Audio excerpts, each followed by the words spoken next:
মধুপুর থানাধীন বড়বাড়ি এলাকা থেকে সোমবার রাত 4 লক্ষাধিক টাকার শুকনো গাঁজাসহ এক গাঁজা কারবারিকে আটক করল মধুপুর থানার পুলিশ। পরবর্তী সময়ে সেই গাঁজাসহ অভিযুক্ত যুবককে মধুপুর থানায় নিয়ে আসে। ঘটনার বিবরণে জানা যায়, সোমবার রাত মধুপুর থানার ওসি দেবজিৎ চ্যাটার্জির নিকট গোপন খবর আসে মধুপুর থানাধীন বড়বাড়ি এলাকায় এক উপজাতির যুবকের বাড়িতে প্রচুর পরিমাণে শুকনো গাঁজা মজুত রয়েছে।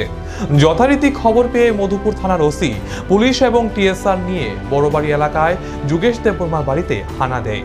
তার বাড়িতে হানা দিয়ে প্রায় 4 লক্ষাধিক টাকার শুকনো গাঁজা উদ্ধার করতে সক্ষম হয়।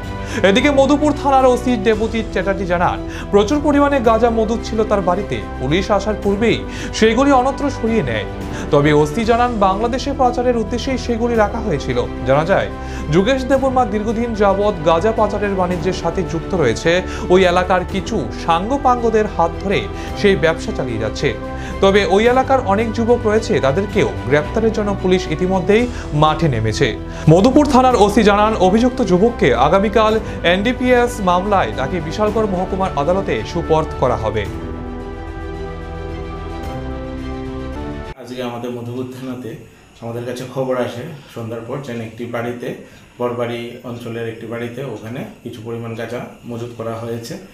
এই সংবাদ পেয়ে আমরা সাথে সাথে ঘটনাস্থলে যাই এবং ঘটনাস্থলে গিয়ে আমরা ওখানে একটি বাড়িতে রেড করি এবং সেখান থেকে 36 কেজি ড্রাই ক্যানাবিস আমরা উদ্ধার করতে পারি। এরপর সমস্ত প্রসিডিউর মেনে আমরা তা সিজ করি ঘটনাস্থলে এবং এই ঘটনাতে একজন ব্যক্তিকে আমরা আটক করি।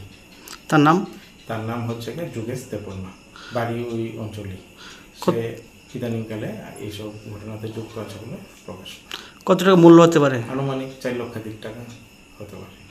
কোন সময় ঘটনা হয়েছে? এটা সন্ধ্যার পর হয়েছে ঘটনাটা। আমাদের কাছে সংবাদ আসে, এরপর আমরা ঘটনাস্থলে যাই পুরাটি এবং গিয়ে এই তল্লাশি চালাই।